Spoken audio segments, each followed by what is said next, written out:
We are now ready to move on to step number 6. So step number 6 has a little bit of pinning and a little bit of ironing. You can start at your desk and then move to the iron when you are done. That way we don't have a big line at the ironing board. So we want to look and find the right side and the wrong side of our mask. So the wrong side has the opening and the right side does not. So I want to look at the right side. If you have a directional fabric, you want to look at it as if you're reading. So the top should have the words. Mine's fabric is a little different because it goes both ways. But if you're looking at it, you want to look at it as if you were reading with the straps to the mask on the side. So now we're going to create 3 pleats. There's tons of ways you can do pleats.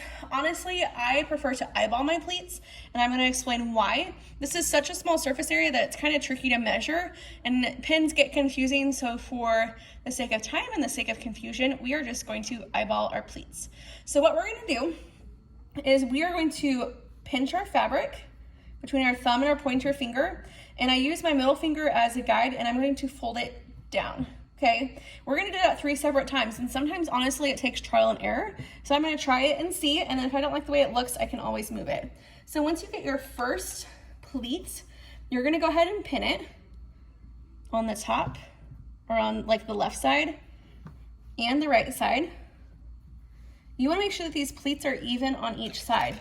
So after each pleat, what I recommend is that you fold it in half and make sure that your pleats match up, because you don't want like wonky and uneven pleats. So I'm gonna fold it in half, and you can see that my pleats match up. So the ends match up and my fold matches up, okay? You wanna make sure that they're equal distances. So let's move on to pleat number 2. And you can kind of look and see as you go that it's matching up as well. So pointer and thumb, middle finger, and you're gonna fold the second one.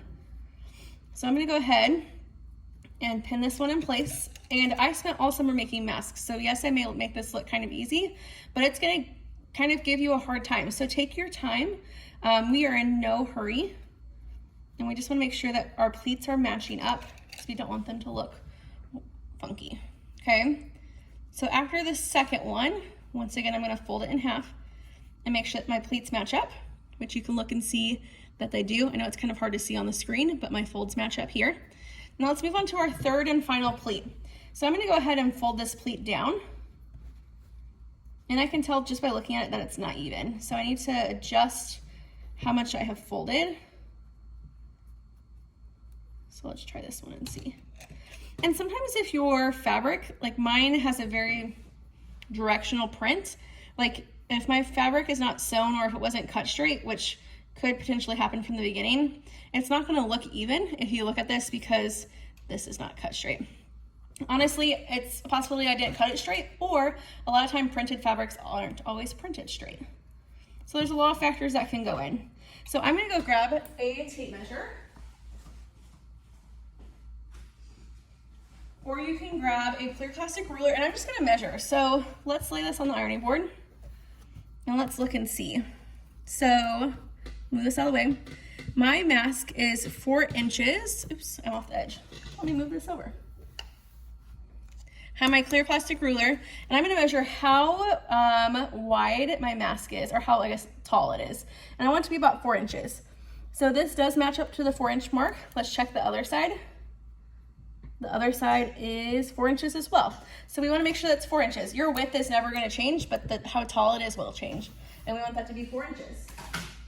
Now that we have this, we are going to iron it flat. We wanna make sure it's nice and flat. We do not want to iron over the ball of the pin, the plastic ball, because that's gonna melt to our iron, but we can take our iron and we can place it right in the center, okay? You can go out to where the pins are, but don't go out over the edge, because if we go over the edge, we are going to melt the ball of the pin, which then makes the pin a mess, makes the iron a mess. I'm gonna flip it over, we're gonna do it again.